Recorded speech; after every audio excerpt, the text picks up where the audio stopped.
Once upon a time, in a land far, far away, was a strange little island, and everyone on that island was living in servitude. Yet they did nothing about it. The majority of the people spent most of their incomes paying for either their rents or their mortgages. But that was how things were done there on this strange little island. Then, one day, a brave chap stood up and said, "This is silly."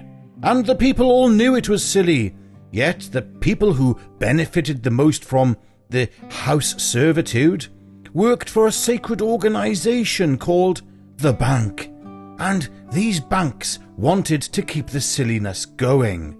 You see, the banks printed money out of thin air in what they called loans that were never really loans, then charged people for the money they pretended to lend them. And the people didn't care, because they couldn't care. Why else did they do nothing?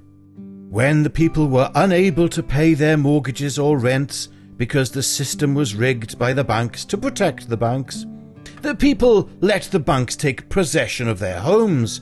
They didn't all stand up for some reason together and say, "No more," or get their friends around to prevent eviction and keep the bailiffs at bay.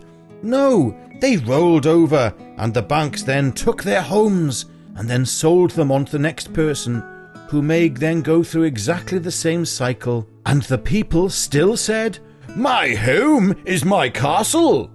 And oh, how the banks laughed at them, knowing the little people of this island would do nothing to shatter the status quo. And the banks lived happily ever after. The end.